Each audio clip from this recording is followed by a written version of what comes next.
오늘은 주기도문 강의 9번째 시간인데요. 나라와 권세와 영광이 영원이라는 제목으로 하나님의 말씀을 증거하도록 하겠습니다. 본론에 들어가기 전에 먼저 살펴봐야 할 것이 있는데, 오늘 함께 나눌 이 주기도문의 마지막 부분을 뭐라고 그러냐면 송영이라고 그럽니다. 송영이라고. 이 송영이라는 단어에 대해서 잠깐 설명해 드릴게요. 독설러지라고 해서 이 송영은 독사라는 영어와 로고스라는 말씀, 이 두 개의 헬라어 단어가 합성된 것인데요. 그러니까 송영은 뭐냐? 영광에 대한 말씀이라, 그런 뜻이 있습니다. 이 말은 찬사라는 뜻을 갖고 있어요. 찬사 드린다. 그러니까 예배의 시작과 마지막에 반드시 들어가는 어떤 기도 형식의 찬송가입니다. 그러니까 시가 같은 거를 외워서 그 뜻을 새기면서 나지막하게 읊는 것, 옛날에는 그것을 송영이라고 했습니다. 그래서 찬송을 할 때에, 예배 시작할 때에 찬송에 송영 찬송합시다. 그것은 오직 하나님께만 영광 돌리는 찬양들, 그 다음에 이제 송영 같은 거, 마지막도 하나님이 우리의 모든 예배를 받아주셨고 주님께 영광을 오늘 돌리는 예배를 드렸습니다. 그런 의미를 가지고 있는 게 바로 송영이라는 것입니다. 그러니까 이 주기도문에도 마지막에 송영이 들어가 있죠. 또 함께 살필 것은, 오늘 여러분 성경 보게 되면 성경이 13절에 보니까 가로가 쳐져 있고 나라와 권세와 영광이 아버지께 영원히 있사옵나이다. 아멘. 이렇게 되어 있잖아요. 가로가 되어 있잖아요. 가끔 성경 보게 되면 가로쳐 있는 부분이 있는데 그 이유에 대해서 좀 설명해 드리겠습니다. 이 성경이 구약성경이나 신약성경, 구약성경 같은 경우는 예수님 시대의 초대교회에 있었고요. 신약성경 그 이후에 기록이 되었는데, 이 모든 성경이 이게 구전되어서 내려온 것이 아니라 지금은 그 당시에 쓰여졌잖아요. 근데 지금은 뭐 종이가 있어서 얼마든지 이게 적기도 하고 그렇지만, 옛날에는 종이 같은 게 없었죠. 지금 같은 종이가 없어서 파피루스라든지 그 다음에 양피지 같은 데에다가 성경을 기록을 했습니다. 파피루스는요, 이집트 나일강 지역에서 자생하는 갈대 종류인데, 한번 사진을 한번 보세요. 저렇게 생겼어요. 파피루스가. 이걸로 종이를 만들려면 저 파피루스 줄기를 갖다 얇게 갈라서 새로 겹쳐가지고, 이게 우리 옛날에 여러분 모시를 만들 때에 있잖아요. 저희 어머님이 참 이렇게 모시 삼배 적삼을 짠다 그런 얘기들 많이 하거든요. 저희 어머니가 참 잘했다고 그래요. 그런 식으로 해서 이렇게 만드는 거예요. 다시 사진 보여줘 보세요. 그래서 옆에 보게 되면 저 글씨 써져 있잖아요. 즉 파피루스로 눌러서 두툼한 종이를 만들어 거기에다가 성경을 기록하게 했습니다. 성경이라는 단어가 원래 그리스어로 비블로스인데, 원래 파피루스의 풀의 부드러운 고갱이를 가리키는 말이었는데 후대에 넘겨도 돼요? 후대에는 책을 가리키는 말로 쓰이게 되었습니다. 여기서 바이블, 성서라는 단어가 나오게 되었어요. 파피루스에서 바이블, 성서라는. 그 다음에 종이라고 하는 페이퍼 있잖아요. 이 페이퍼라는 단어도 파피루스의 어원을 두고 있습니다. 다음은 이 양피지에 대해서 설명해 주겠는데, 파피루스에다가 성경도 쓰고, 양피지, 저기 사진 보게 되면 이제 소나 양이나 염소를 잡아서 가죽을 벗겨서 저렇게 팽팽하게 이게 당겨요. 그리고 그 옆에 보니까 지금 저걸 이제 양피지라고 그러는데, 거기에다가 글씨를 쓰게 되어 있습니다. 가죽 벗긴 다음에 기름과 털을 갖다가 제거하고요. 거기다가 석회로 소독을 해요. 그 다음에 강하게 펼쳐서 광택을 매긴 다음에 거기다가 글씨를 쓰게 되었습니다. 그러니까 성경 말씀은 파피루스나 아니면 양피지 거기다가 기록을 했어요. 그러면 두 개를 여러분 생각하면 보관상에 어떤 것이 더 오래도록 보관할 수 있을까요? 파피루스하고 양피지하고 양피지죠. 파피루스는 종이이기 때문에 그래서 지금 성경에 보게 되면 오래된 구약 성경 같은 경우는 파피루스로 해서 발견된 게 많지가 않아요. 대부분 양피지고 신약 성경도 마찬가지고요. 다 양피지로 된 것을 발견하게 되어 있습니다. 그러니까 성경을 이제 예수님께서 말씀을 전한다든지 아니면 바울이 편지를 한다든지 이런 것들이 다 이제 종이로 마태는 마태대로, 누가는 누가대로, 뭐 요한이는 요한이대로 성경을 이렇게 필사했을 거 아니에요. 근데 이 성경을 또 다른 사람들이 그걸 보고 베끼는 것입니다. 또 필사를 해요. 근데 지금은 원본 자체는 하나도 있는 게 없습니다. 성경의 원본 자체, 뭐 구약 성경도 마찬가지고 신약 성경도 모세가 기록했다, 모세오경, 모세가 기록한 건 없습니다. 마태가 기록한 것도 없습니다. 그러니까 다 뭐냐면 필사한 거예요. 필사한 거예요. 그걸 뭐라고 그러냐면 우리 신학적으로 보게 되면 사본이라고 얘기를 합니다. 그 사본이 수천 개가 되는 거예요. 수천 개가. 근데 그 성경을 이렇게 추려서 보면서 그것으로 나중에 성경에 뭐 39권, 신약 27권을 이렇게 만들게 돼 있는데요. 그때 이제 사본이니까 똑같지가 않죠. 이제 베끼면서 어떤 것은 자기가 쓰면서 빠뜨리기도 하고 집어넣기도 하고 그렇단 말이에요. 그러니까 여기 가로 쳐진 것은 뭐냐면 어떤 사본에는 들어있고 어떤 사본에는 없다. 그런 뜻으로 해가지고 이게 가로를 쳐 놓은 것입니다. 그러니까 성경을 읽다가 가로가 나오면 사본에서 어떤 데는 기록되어 있고 어떤 사본에는 기록이 없다. 그걸 생각하고 보면 되겠어요. 그 다음에 여러분, 우리가 주기도문 할 때 보게 되면 보세요. 시험에 들게 하지 마옵시고 다만 악에서 구하옵소서. 그 다음에 뭐죠? 대개가 나오잖아요. 근데 오늘 성경에 보게 되면 대개라는 말이 나와요, 안 나와요? 대개가 안 나와요. 그러니까 우리가 찬송가나 성경에 보게 되면 앞뒤에 주기도문하고 사도신경하고 십계명이 나오는데 거기에 고백하는 거에는 대개가 나와 있습니다. 근데 오늘 마태복음이라든지 누가복음에 나오는 주기도문에는 이 대개라는 말이 없죠. 대개라는 뜻이 뭐냐면 국어사전에 보게 되면 일의 큰 원칙으로 보건대, 그런 뜻을 갖고 있습니다. 이 말 뜻도 어렵잖아요. 헬라어 원문에 보게 되면 호티라는 단어인데 이 호티라는 것은 그 뜻이 뭐냐면 왜냐하면, 그러니까 논리적 이유를 설명하는 접속사입니다. 왜냐하면 모든 걸 기도하고 왜냐하면 나라와 권세와 영광이 하나님께 있기 때문입니다. 이런 거죠. 그러니까 성경 영어로 보게 되면 FOR, 포로 번역할 수 있죠. 원래 1950년대의 한글 개혁판, 우리가 지금 개정을로 저희들도 얼마 전에 바꿨잖아요. 그 전에 있던 개혁 한글판에 보게 되면 대개라는 단어가 있는데 이걸 보통 성경을 읽을 때 사람들이 대충, 그 다음에 대체로 부정적인 어감으로 자꾸 이게 받아들이는 경향이 있어서 거기에서 빼버린 거예요. 성경에서 그냥 이건 빼도 된다, 대개라는 말이 오해할 수 있으니까.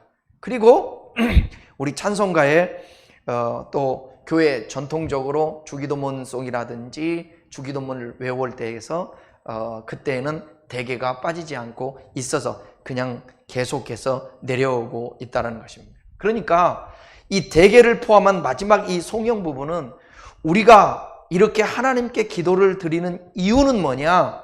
나라와 권세와 영광이 아버지께 영원히 있기 때문입니다. 그렇기 때문에 우리가 이렇게 기도합니다. 그런 의미가 있기 때문에 이 대계를 우리가 이해하면 되겠습니다.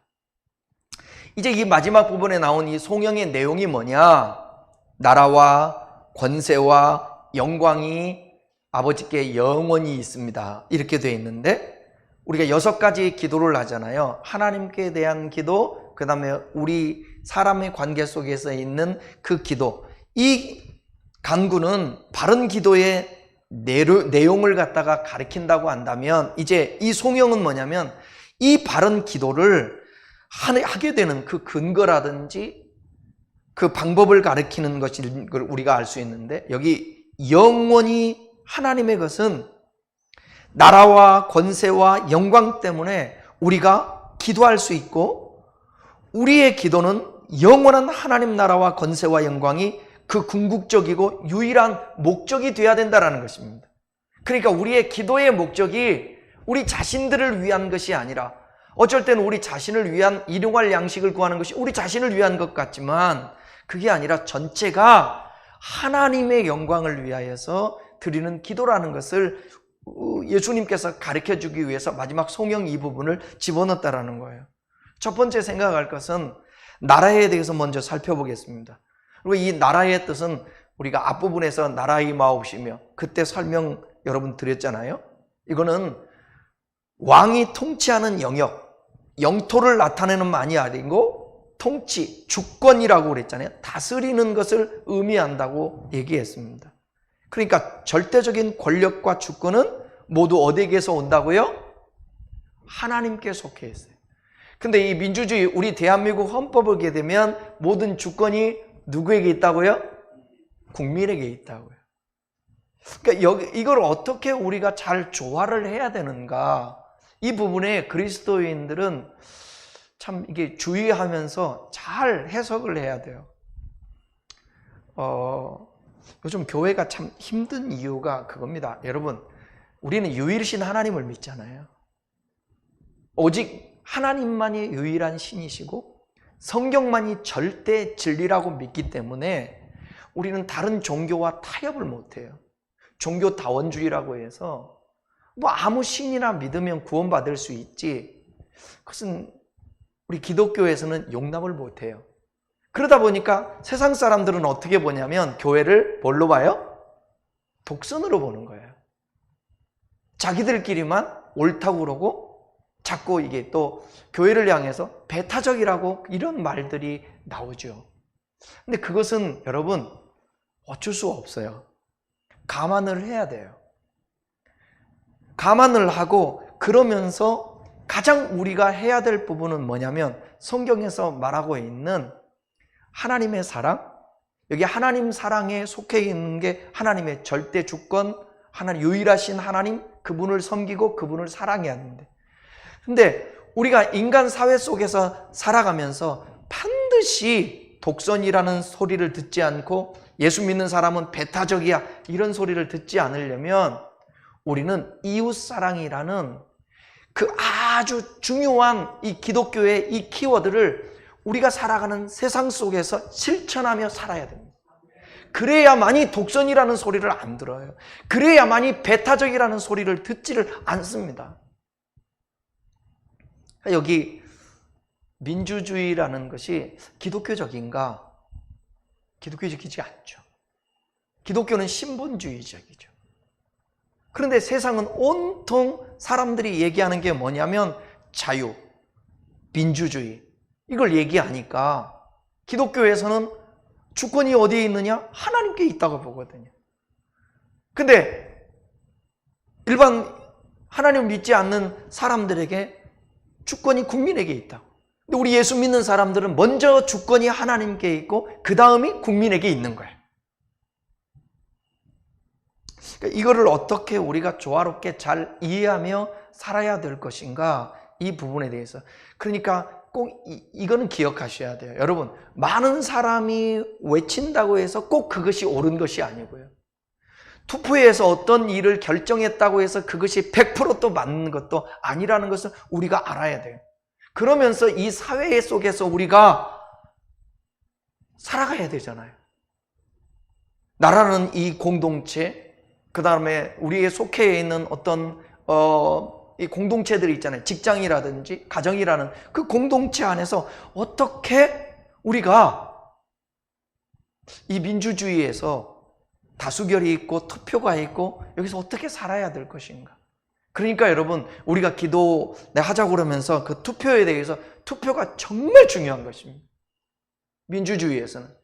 그러니까 이 민주주의에서는 한 표 한 표를 행사할 때에 이거는 진짜 지역, 혈연, 나의 관계돼 있고 이것을 떠나서 하나님의 주권의 개념으로 봐서 저 사람이 진짜로 나라를 사랑하는가, 하나님을 경외하는가, 국민들을 사랑하는가, 국민들을 두려워할 줄 아는가, 그걸 우리가 최대한 다 거기서 거긴 것 같지만 우리가 기도하면서 잘 결정을 해서 여러분 선거를 해야 된다는 거예요. 저는 대통령 선거에 지금 그 후보자들 나왔는데 누구를 찍을 것인가 저는 결정을 했을까요? 결정하지 않았을까요? 네? 잘 얘기하세요. 그러면 저의 사고를 여러분들이 알 수 있는 거예요. 제가 결정을 했을까요? 결정하지 않았을까요? 제가 말씀드릴게요. 결정 안 했어요. 그러니까 제가 무슨 생각을 하고 있는지를 여러분들이 아셔야 돼요. 우리 목사님은 누구를 찍을 거야 오해하면 안 돼요. 저는 하나님 앞에서 정말로 당도 떠나서 하나님을 경외하고 국민들을 진짜로 사랑해서 헌신할 수 있는, 거짓말하지 않고 부패 저지르지 않고 국민을 위해서 희생할 수 있는 그 사람이 어떤 사람일까 기도하면서 저는 제가 가지고 있는 이 나라의 주권을 행사할 거예요. 그런데 내가 가지고 있는 이 주권은 하나님 우리 아버지가 먼저 가지고 있는 주권이라, 하나님 아버지의 마음, 하나님 아버지의 가치관으로 그 통치 안에서 저도 내가 가지고 있는 주권을 투표로서 행사하는 거예요. 여러분 꼭 기억하세요. 어디 가서든지 다수결로 해서 막 몰아붙여가지고 숫자가 더 많으니까 이 사람이 오를 것이야. 우리는 조금 기독교인으로서 그 부분은 항상, 그래서 여러분 1000사람 중에서 999명이 옳다고 얘기하지만 성경적으로 보게 되면 그것이 틀리고 한 사람이 목숨을 걸고 외치는 소리가 옳을 수 있다는 것을 기억하셔야 돼요. 이런 진리를 지키고 살아내야만이 이 사회와 미래에 우리 젊은이들이 살아내야 될, 다음 세대들이 살 세상이 올바로 갈 수 있게 되는 거예요. 제가 괴벨스 설명하면서 얘기했잖아요. 히틀러의 연설을 하는 사람이었지만 그는 얼마나 거짓 공약을 많이 하고 했는지 몰라요. 99개가 거짓이라면 단 하나 진리, 옳은 것. 그런데 99개를 묻히게 하기 위해서 그 하나만을 강조하면서 봐라, 이것이 옳은 거 아니냐. 사람들은 거기에 현혹되고 99가지는 모르게 되는 거예요. 그래서 저와 여러분들이 정말 지혜로워야 되고 이 나라가 정말 부패하지 않고 썩지 않기 위해서는 우리 국민들이 눈 번쩍 뜨고 여러분 투표해야 되고 사람들을 지켜봐야 되는 거예요. 저는요, 사람이 참 연약하고 부족해서 실수할 수 있다고 봐요. 때로는 간음죄도 지을 수 있고 순간적으로 부모를 갖다가 부모를 공경하지 못하고 마음을 아프게 할 수도 있고 이웃의 것들을 탐할 수도 있고 도둑질할 수도 있고 순간적으로. 근데 여러분, 거짓말이라는 것은 거짓말은 이 속에서 이미 잠재하고 있는 가치관에서 형성된 이 성품에서 곧바로 나오는 거거든요. 그러니까 저는 많은 것 중에서도 거짓말이 더 나쁘다고 봐요.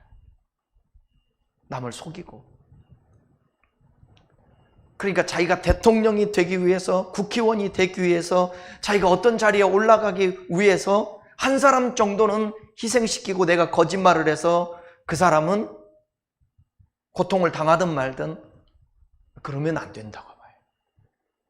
그러면 목회자가 성공하기 위해서 한 사람의 성도가 시험 들든 말든 한 사람을 포기하고 많은 사람을 선택을 한다? 그것은 예수님이 했던 것이 아니라고 봐요. 주님은 99마리의 양보다 한 마리의 양을 선택했잖아요.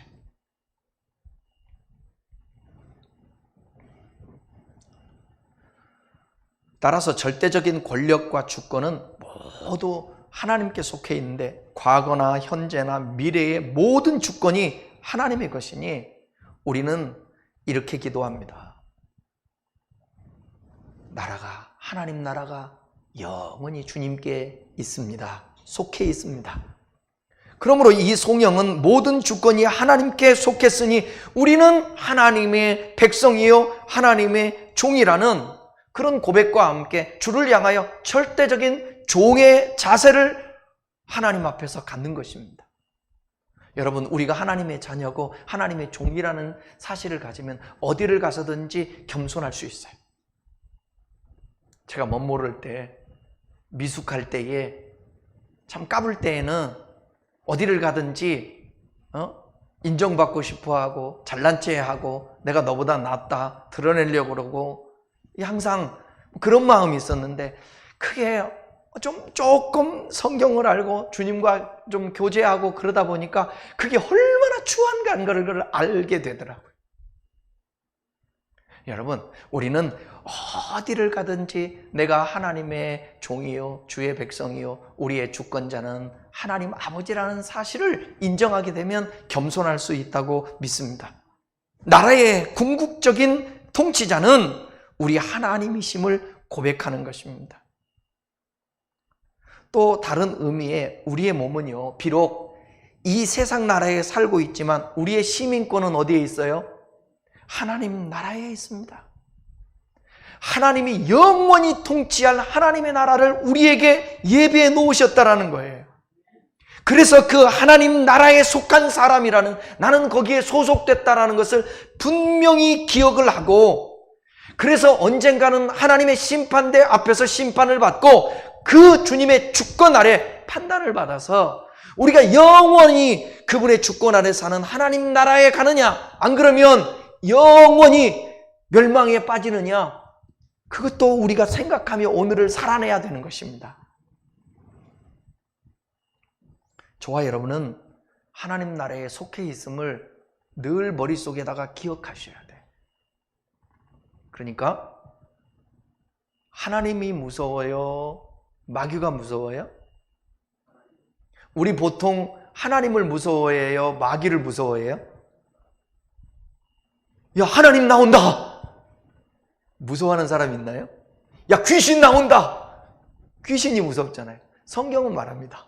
귀신이 무서운 게 아니라 지옥이라도 보낼 수 있는 그 하나님의 권세, 하나님이 심판하시는 그게 더 두렵다는 거예요. 그게 더 무서운 거예요, 여러분. 그러니까 하나님 나라를 우리가 가슴에 품고 주님이 나와 함께 하신다는 사실을 하면 마귀가 두렵지 않습니다. 마귀가 두렵지 않아요. 죽음도 마찬가지예요.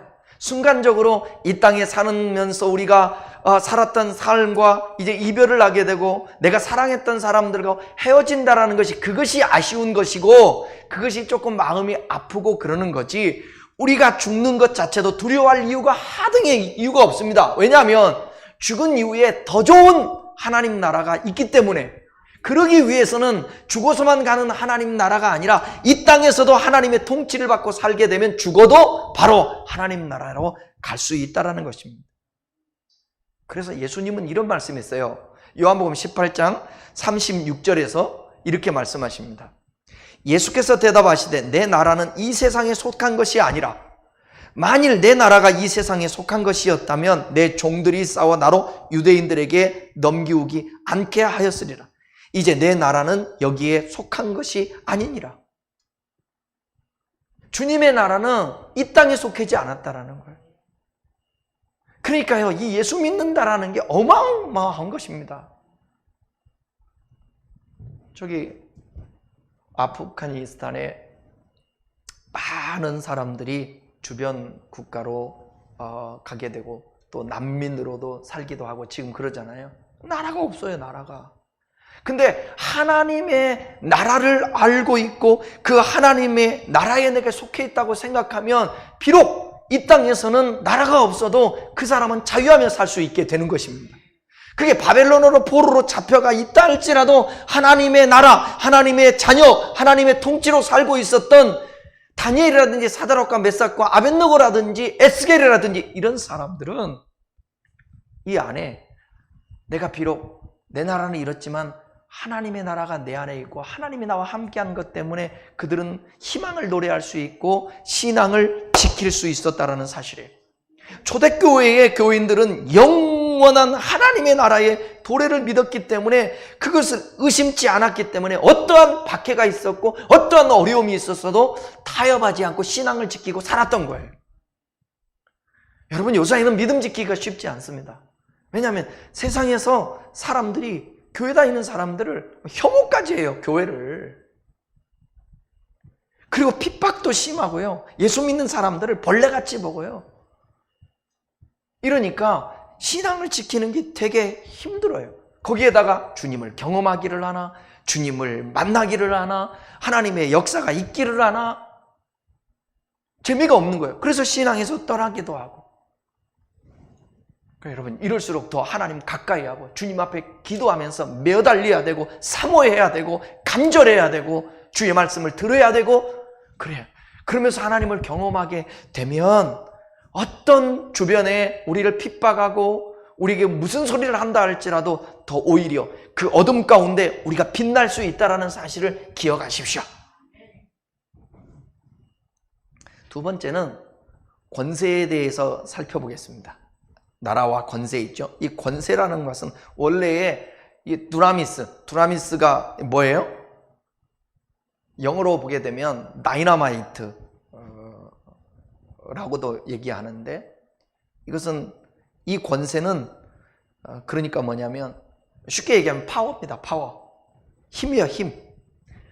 그러니까 하나님이 이 파워를 가지고 계시기 때문에 하시지 못할 일이 없어요. 그분은 전능하신 하나님이세요.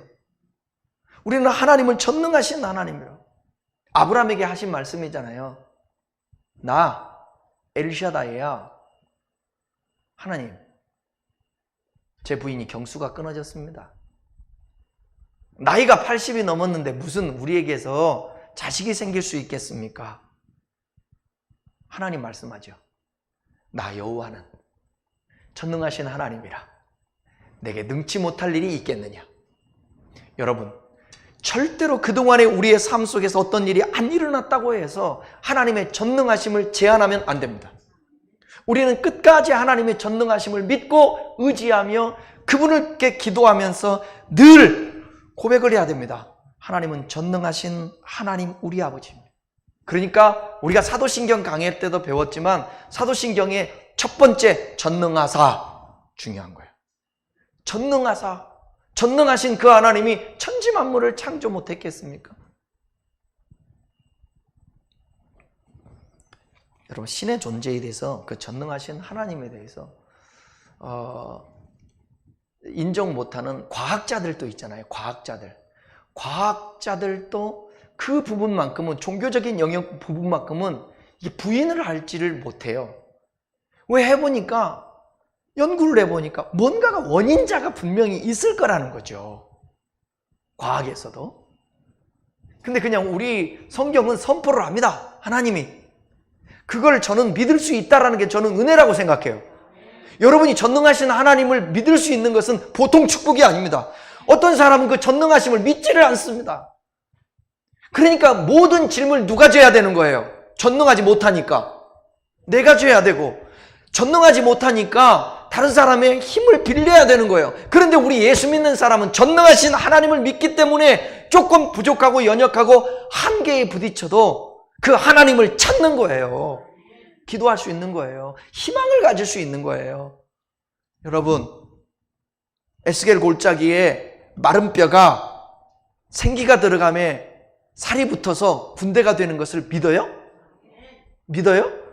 물이 변하여 포도주 되는 거 믿어요? 주님의 목적은 물로 포도주 만드는 그게 목적이 아닙니다. 여러분 오병이의 기적을 믿어요? 그게 목적이 아닙니다. 그럼에도 불구하고 그런 역사는 있는 거예요. 이때니까요. 어느 길로 인도한들 하나님이 이스라엘 백성들을 구원하지 못하겠습니까? 에? 어떤 방법으로든. 근데 홍해를 건너게 하는 거예요. 이런 초자연적인 역사는 뭐냐면 내가 전능한 하나님이야. 내가 권세가 있어. 그것을 계시하고 싶은 거예요. 그러니까 하나님은 저와 여러분이 진짜 하나님 나 믿음이 없어요. 왜 이렇게 믿음이 안 자라는지 몰라요. 목회자로서 저의 답답함은 뭔지 아십니까? 진짜 목회자로서 답답함은, 제가 목사 된 이유가 영혼 구원이잖아요. 근데 목사로서 답답함은 뭐냐면 어떻게 사람에게 믿음이 안 들어갈까? 신앙생활이 10년, 20년, 30년 어쩜 저렇게 똑같을까? 근데 그 고민을 저만 하는 것이 아니더라고요. 지난주에도 우리 선배 목사님이 오셔가지고 그 고민하는 거예요. 교회에 중직이 되었는데 어떻게 저렇게 안 변할까? 그것은 전능하신 하나님, 능치 못할 일이 없으신 그 하나님에 대한 그 믿음이, 그리고 하나님에 대한 경험이 없기 때문에 그래요. 그래서 나는 여러분들이 진짜 믿음이 안 올 때는 이런 기도 했으면 좋겠어요. 바울도 그런 얘기 했는데 이건 꼭 성경에 나오는 얘기는 아니지만 이런 기도도 괜찮아요. 하나님, 나 진짜 주님 잘 믿고 싶어요. 그러니까 그 전능하신 그 하나님을 내가 삶의 현장에서 진짜 피부적으로 확신할 수 있도록, 느낄 수 있도록 도와주시옵소서. 그 경험하고도 믿음 잃는 사람 많지만 그럼에도 불구하고 제자들 보십시오.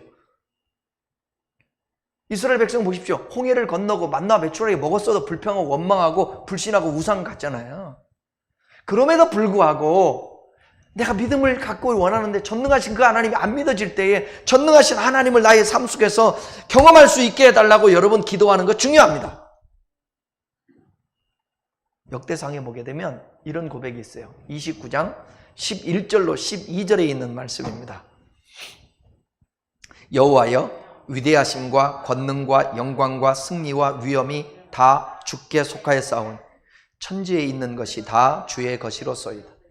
여호와의 주권 주께 속하였사오니 주는 높으사 만물의 머리심이이니이다. 부와 귀가 주께로 말미암고 또 주는 만물의 주제가 되사 손에 권세와 능력이 있사오니 모든 사람을 크게 하심과 강하게 하심이 주의 손에 있나이다. 이게 바로 소명 찬사 아니겠어요? 하나님에 대한 이 찬사.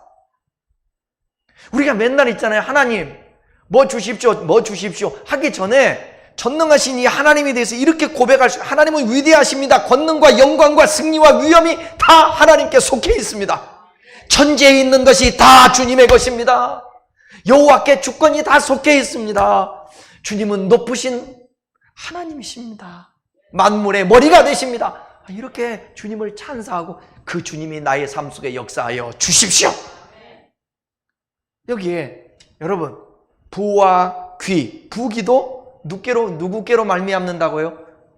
주께로 말미암는다. 12절 한번 다시 띄워봐요.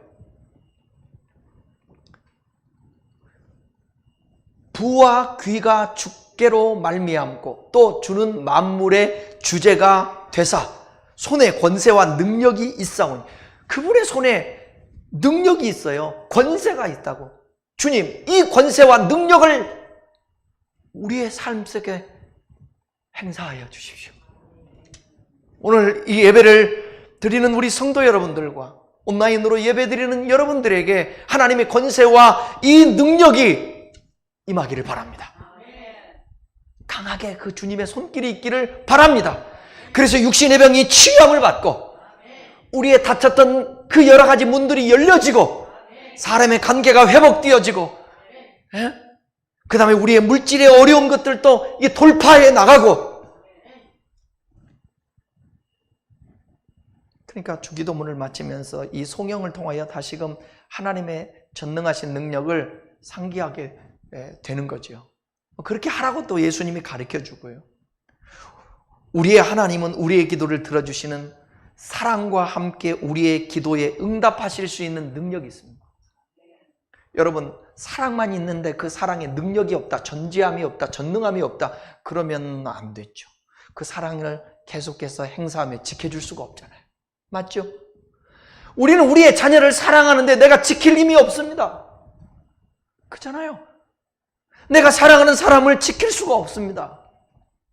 근데 하나님은 우리를 사랑할 뿐만 아니라 하나님은 권세와 능력이 있으셔서 우리를 지킬 수 있다는 거예요.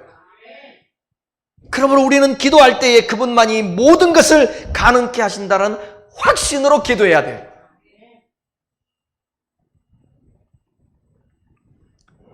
우리 모든 권세가 하나님께 있음을 인정하십시다. 그렇지 않으면 여전히 우리는 세상 권세를 더 무서워하고요, 어둠의 주권자 악의 영을 더 무서워할 수밖에 없습니다. 우리가 진정 두려워야 될 분은 아까도 말씀드린 것처럼 누구냐? 하나님이세요. 스코틀랜드 종교 개혁을 이끌었던 요한 낙스가 있었는데, 당시 영국의 여왕이 누구였냐면 메리였습니다. 메리 여왕이었는데 그 여왕을 향해서 피해 여왕이라고 그랬어요. 얼마나 악하고 독하고 많은 피를 흘리게 했는지, 그 종교 개혁하는 사람들의 그 박해가 얼마나 심했는지 몰라요. 그런데 이 메리 여왕이 이렇게 고백을 했다고 합니다. 영국의 모든 군대보다 존 낙스의 기도가 더 무섭다고 그래요. 군대보다도, 총칼보다 더 무서운 게 뭐냐? 존 낙스의 기도라고 그렇게 얘기하고 있어요. 존 낙스 한 사람이 이렇게 위대한 능력을 발휘했던 것은 뭐냐면, 그가 하나님의 권세가 가장 위대하고 영원하다는 것을 믿었기 때문에 타협하지 않고 진리를 붙들고 우직하게 하나님 앞에 기도하니까 메리 여왕은 어떻게 하지 못하는 거예요. 오늘 이 시대에 필요한 사람들이, 그리스도인들이 바로 이런 사람들입니다. 그런데 하나님의 권세는 군림하고요, 폭력을 행사하는 권세가 아닙니다. 자기가 여기 이 부분이 진짜 하나님이라고 제가 믿는 부분이에요. 하나님은 권세가 있다고 해서, 능력이 있다고 해서, 하나님이라고 해서 막 군림하고 폭력을 행사하는 분이 아니에요. 그래서 제가 성경을 보면서 기독교의 진리를 진짜 깨달으려면, 하나님을 알려면 뭐를 알아야 되느냐? 도성인신, 인카네이션하신 육신의 옷을 입고 오신 그 하나님, 이 부분을 이해하게 되면 성경이 열리게 돼요. 하나님에 대해서 이해할 수 있어요. 사람은 전능하잖아요. 사람은 능력 있잖아요. 그 능력을 반드시 활용하려고 합니다. 돈 있으면요, 돈으로 힘을 활용하고요, 권력이 있으면요, 그 권력으로 사용하고요. 요즘 저 분당이 무슨 동이에요? 비리? 대장동이에요? 뭔 그렇게 법조인들이 연결이 많이 됐습니까? 예? 내가 보면서, 그거 보면서, 야, 이게 권세를 사용하는 거예요. 능력을 사용하는 것입니다. 특검했던 사람이나 검찰총장을 지냈던 사람도, 국회의원도 다 연관이 되어 있어요.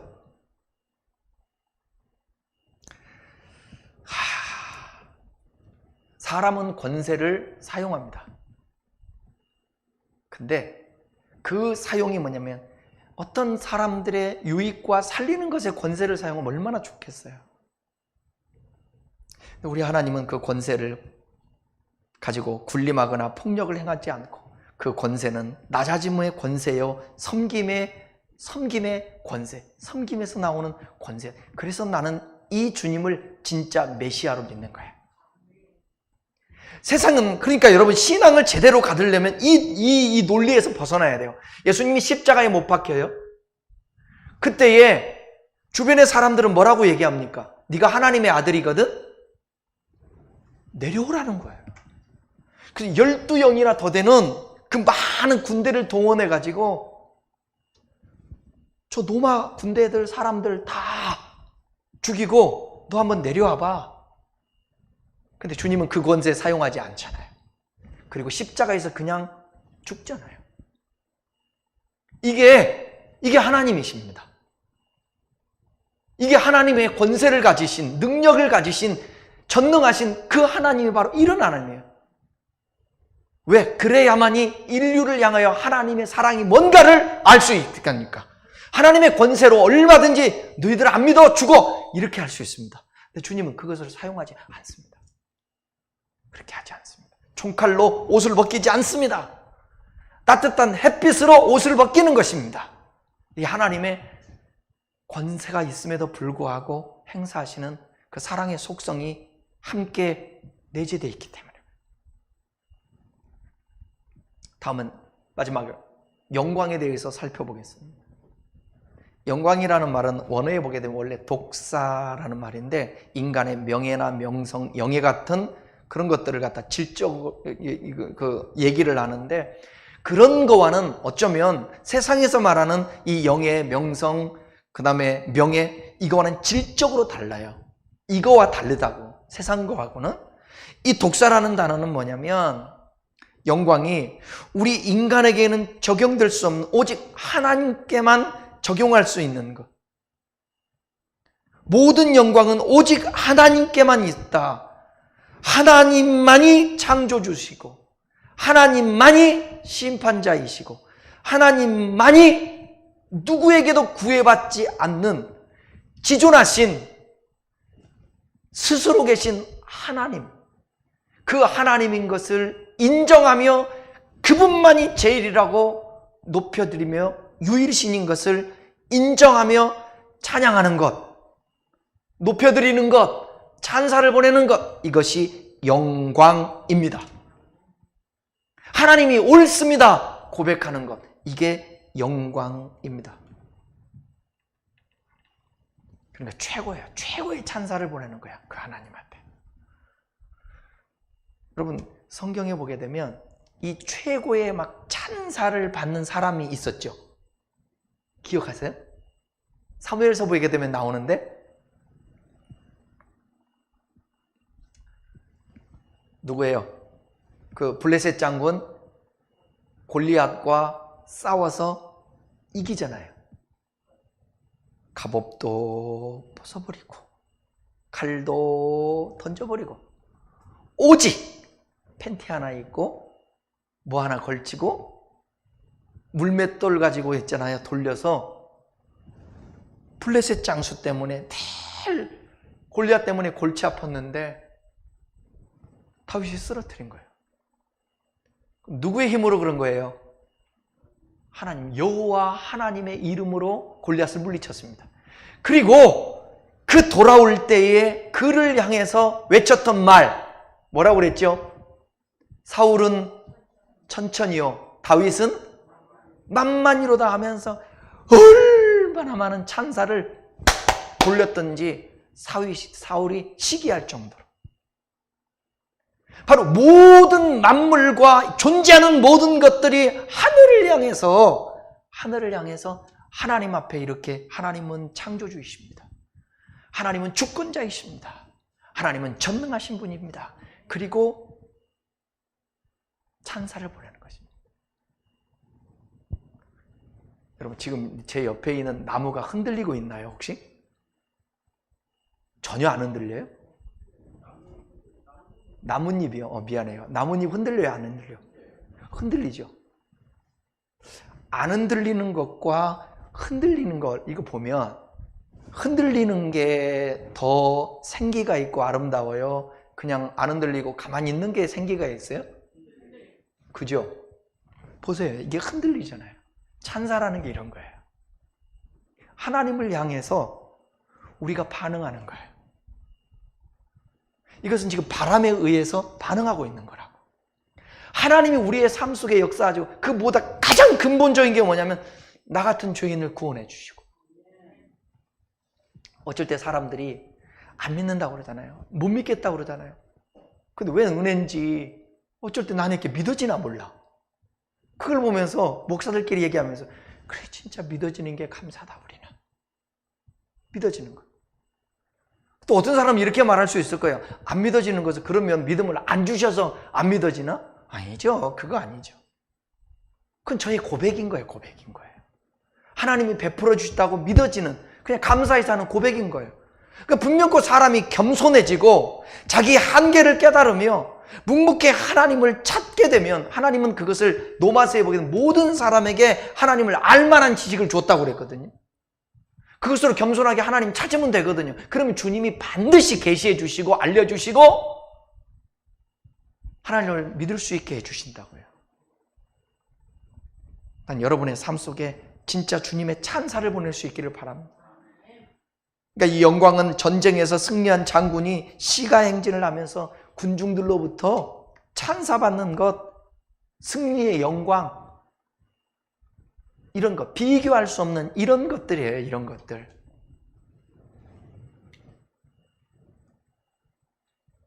세상에 많은 신이 있고 세상에 많은 군왕과 세력들이 있을지라도 궁극적인 여러분 승리의 영광은 하나님께 있음을 알고 주님께 영광을 돌릴 수 있기를 바랍니다. 로마서 16장 27절입니다.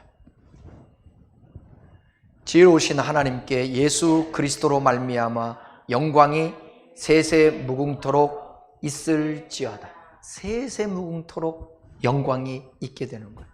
그래서 여러분 하나님 나라의 천국에 가게 되잖아요. 그러면 거기는 기도가 있을까요? 없을까요?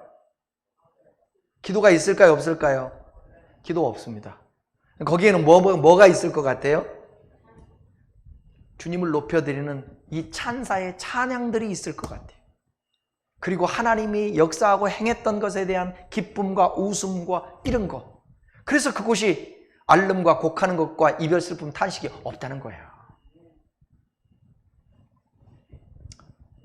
마지막으로 나라와 권세와 영광이 누구께? 이 아버지 하나님께 영원히 있다는 거예요. 영원히 하나님께 돌아갈 것이라는 것입니다. 이 영원이라는 말은 단순히 시간의 무한한 연장을 나타내는 말이 아니라 이 말은 과거와 현재와 미래 모두를 통해서 총체적 영원성. 그러니까 저 시작부터 끝까지 하나님이 영광을 받아 주셔야 한다는 거예요. 그리고 우리는 그 영광을 돌려야 한다는 것입니다. 어떤 상황에서도 당신의 영광은 나타날 것이며 하나님의 나라는 임할 것이요 하나님의 뜻은 끝끝내 이루어집니다. 이것이 바로 우리의 신앙이고 우리의 간구와 기도와 찬양이 되어야 될 줄 믿습니다. 이것은 하나님을 경험하지 않고 하나님을 믿지 않고는 이 고백은 절대로 할 수 없습니다. 그래서 예수님이 의도적으로 하늘에 계신 우리 아버지요, 이름이 거룩히 여김을 받으십시오. 나라에 임하십시오. 뜻이 이루어지게 해주십시오. 일용할 양식도 주십시오. 그 다음에 뭐죠? 우리가 죄를 용서할 수 있게 해주십시오. 그리고 우리를 시험에 들게 않게 해주십시오. 이렇게 6가지 해놓고 마지막에 나라와 권세와 영광이 하나님 아버지께 영원히 있습니다. 고백을 하는 거예요. 우리의 기도의 마지막 부분은 모든 응답과 모든 하나님의 역사, 그것이 있다 할지라도 우리의 마지막 고백은 다 하나님께 있습니다. 하나님이 하셨습니다. 하나님이십니다. 하나님이라고 고백할 수 있는 여러분 될 수 있기 바랍니다. 이 고백은 그냥 연예인들이 아니면 운동하는 사람들이 우승하고 그 다음에 상 받으면서 하나님께 영광 돌립니다, 이런 개념을 뛰어넘어 온 마음을 다해 삶으로 창피하지 않게 누구 앞에서도 기쁨으로 감격하며 감사하며 고백할 수 있는 이 주기도문의 송영의 역사가 여러분들에게 있기를 주님의 이름으로 축원합니다. 기도하겠습니다.